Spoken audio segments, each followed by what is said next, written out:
Let's get talking now.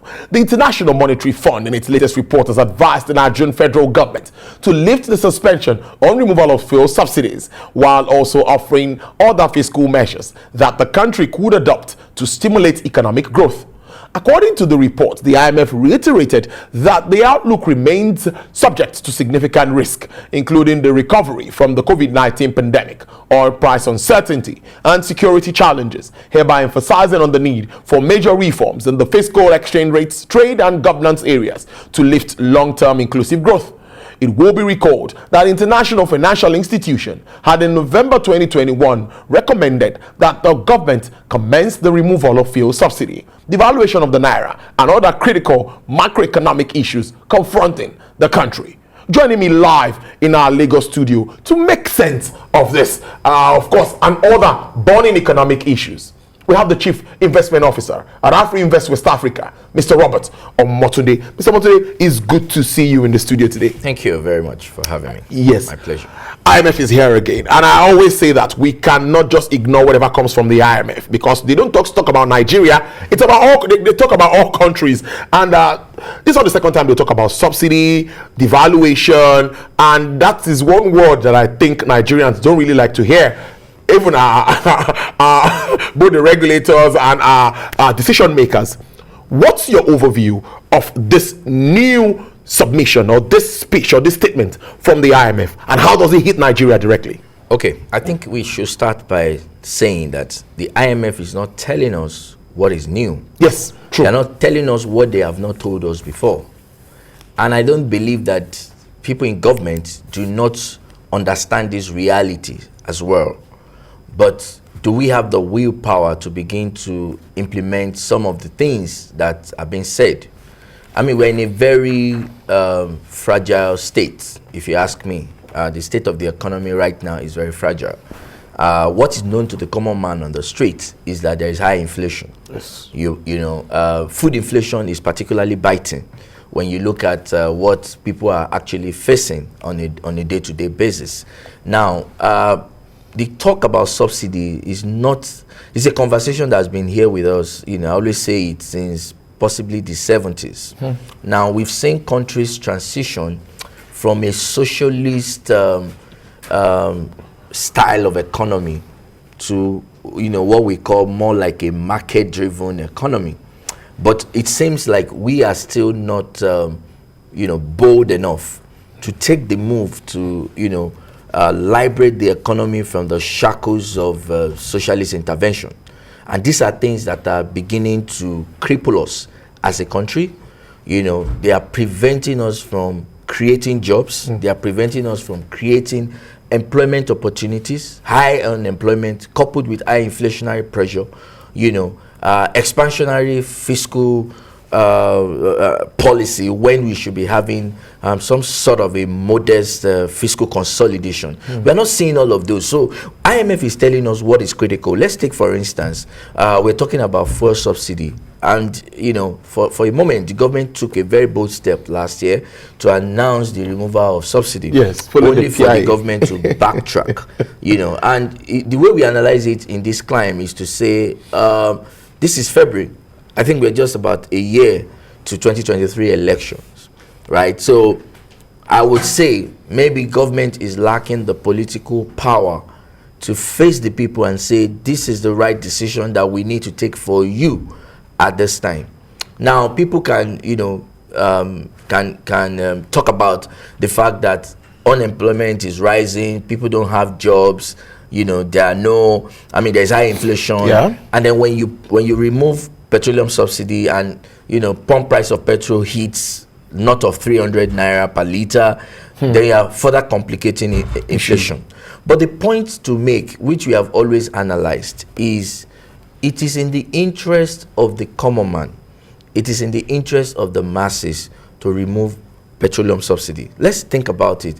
Government has a very ambitious budget for 2022. Yeah. We are planning, originally submitted was about 16.4 trillion. Yeah. Now, there has been some sort of budget adjustment that has taken us to 17 trillion.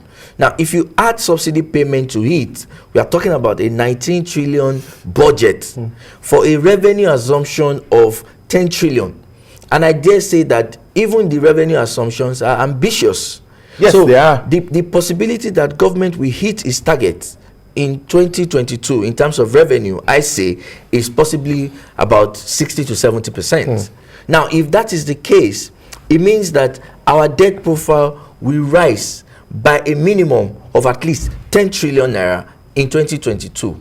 And we are talking about a debt stock that is already, getting, burdening the government in terms of debt service revenue. Yeah. Now, what IMF is saying, raise VAT, is because IMF is looking at budget deficit, the budget deficit that government has to fund, and is looking at the unsustainable nature of that quantum of debt that government continues to acquire.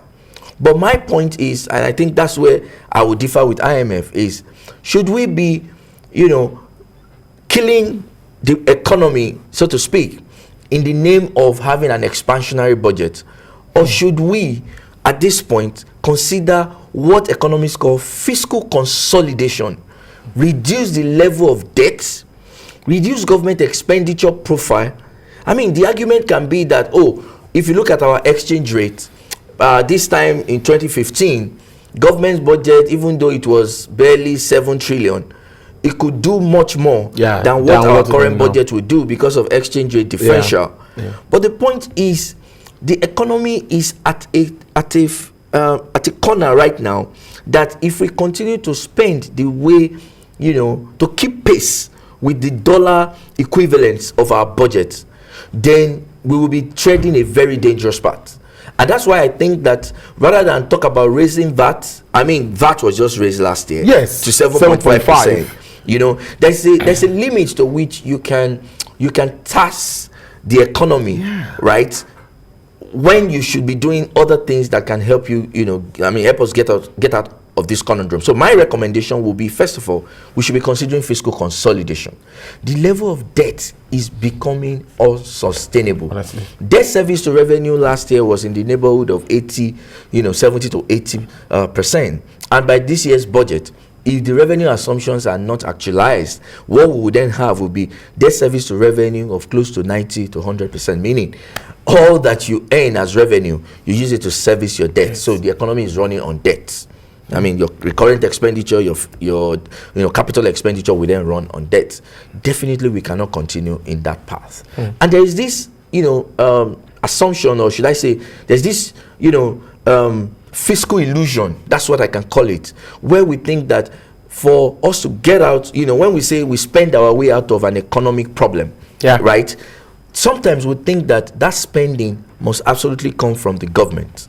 Right? So 100% of the spending must come from the government. Not so. Because if the government tries that, what you then see is a pressured economy, a pressured government, a pressured citizen. Because government would need to, there are two ways the government can raise money. You see, that government is earning the revenue or is borrowing. Now, when you have exhausted your limit for revenue generation, the next thing is for you to continue to borrow and accumulate debt. And that's what we are saying right now. But can we sustain it? No. Is the question. It is unsustainable. And the earlier we begin to address the issues frontally, the better. I always say that the next president has a tough job to do. He has a lot of work to do. A tough job to do. Because, we're seeing 1 year to the end of this administration, right? So, perhaps the decision to postpone the payment of subsidy by 18 months is also tied to 2023 election. Because 18 months' time, the new government will have come in, I believe. A year from now is in February. 18 months, we have a new government already by 2023. So maybe by then, the government can take. If you remember, in 2019, we said it when after the whole electioneering campaign and the rest, and we had the new president, we said this is a good time to take tough decisions.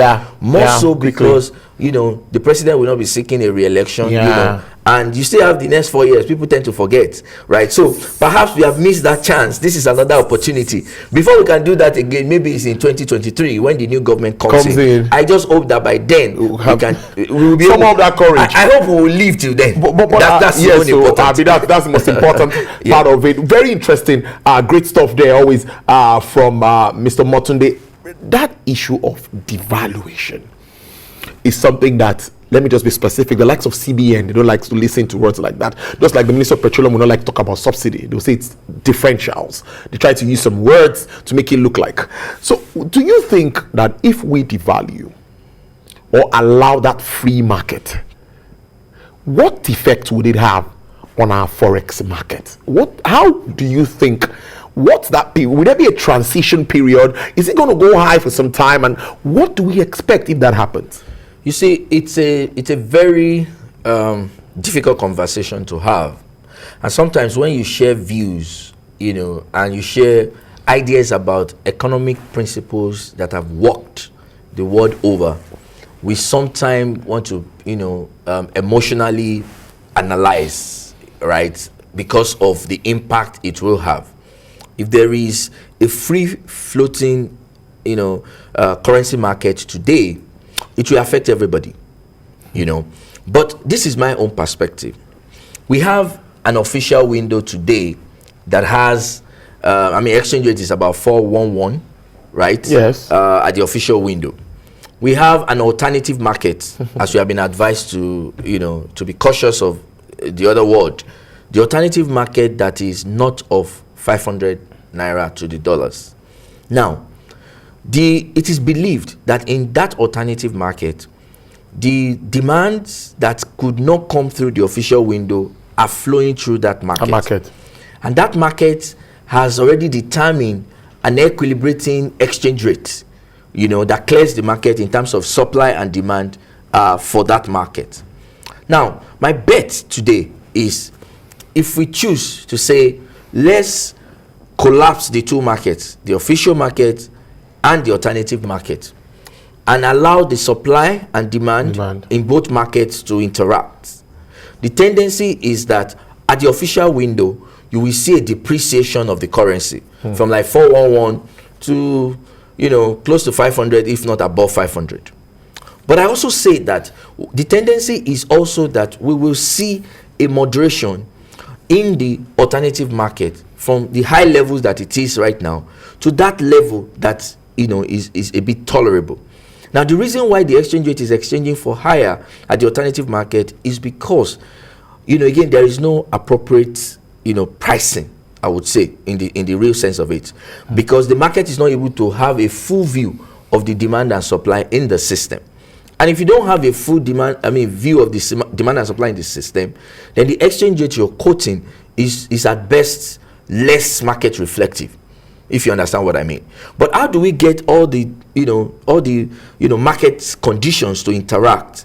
Is by creating a market that allows both alternative and official market to relate. But I think the argument of the central bank has always been that the country cannot afford to float its currency.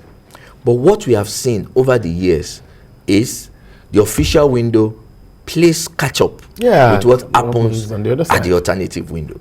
Where we started from. Far back in 2016, from 200 and 200 plus 200 naira to a dollar. At the official window. At a point we adjusted to 360. At a point, and then we just keep playing that catch up, because the alternative market now seems closer to what we think the market rate should be, and I think that's the context with which the IMF is advising to say, let your currency float. Now, we in this part of the world, we tend to be against markets only in few things. The Nigerian economy today is still largely a market economy. Your Gary in the market is reflective to demand and supply, right? Even the diesel prices is based on the demand and supply factors. There are so many things in our economic life that are related to demand and supply factors. So what makes pump price of petrol different? And we've analyzed to say that when you pay subsidy on PMS, who do you think you're subsidizing? You're actually subsidizing the rich over the poor.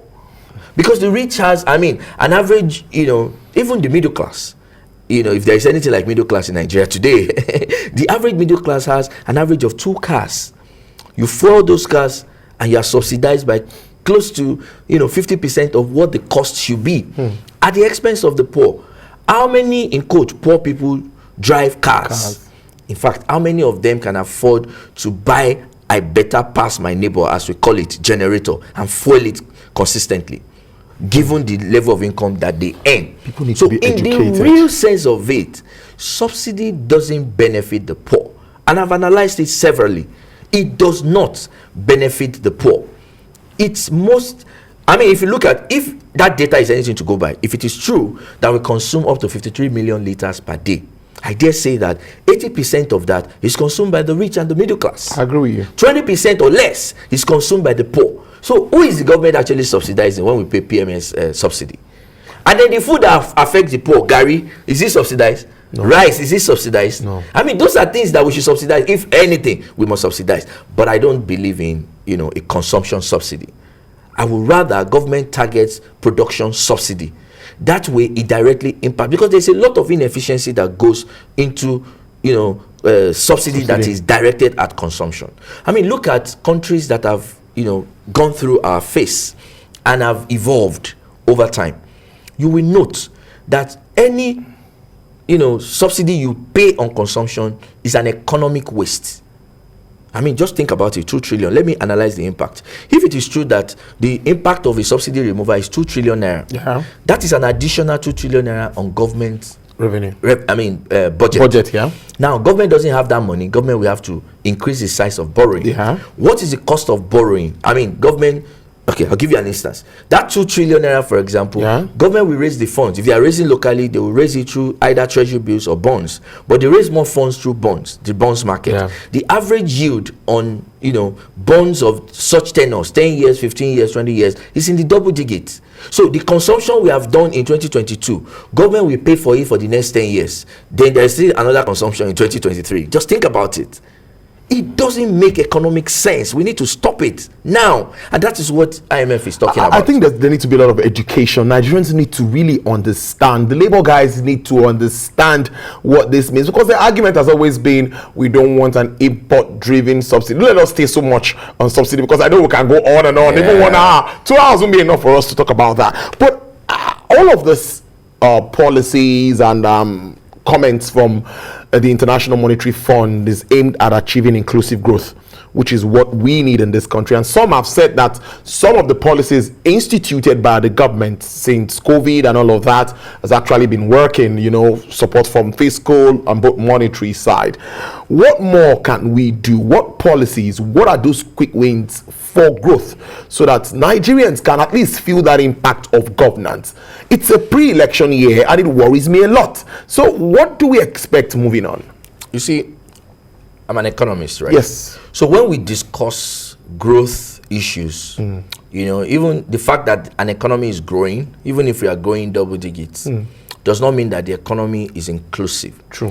Inclusiveness is about the growth that an economy generates, how it trickles down and cuts across the various segments of the society. So if we grow by, in 2021, when we came out of the recession, I think we grew at 4.1%. 4.1.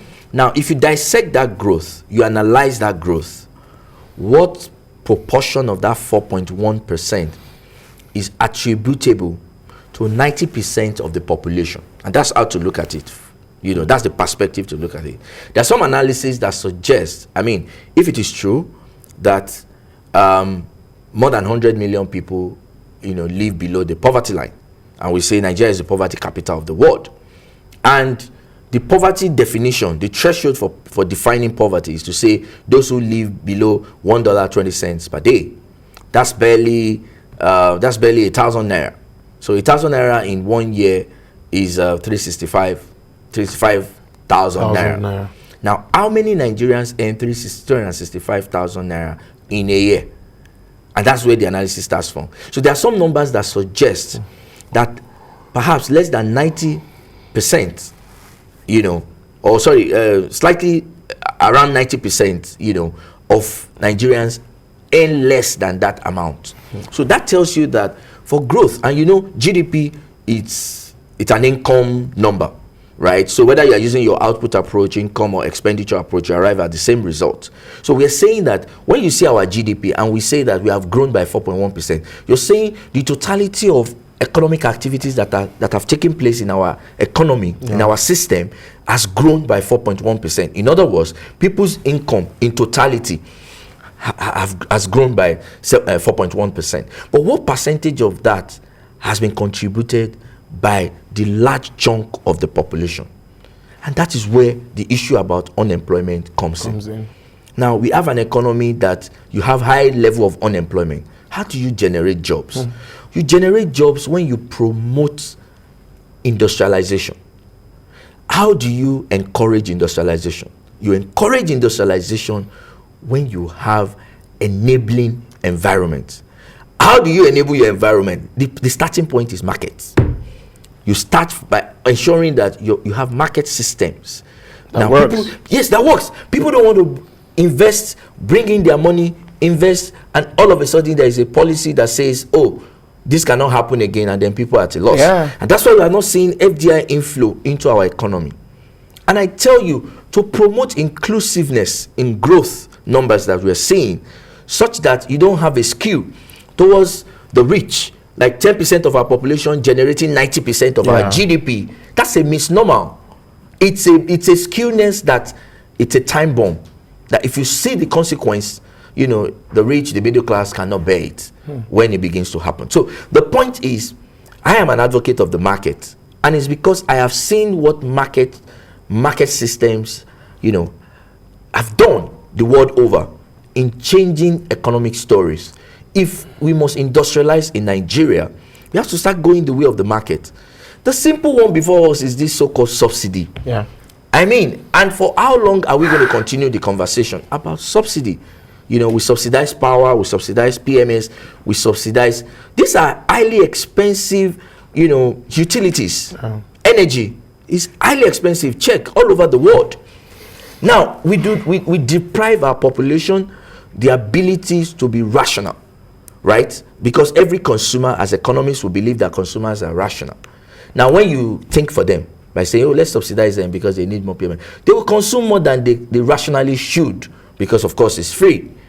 I mean, at this level, we are subsidizing close to 50% of the market reflective price of PMS. You know, so, but until we are ready to start towing that line, you know, I'm not sure we're starting yet.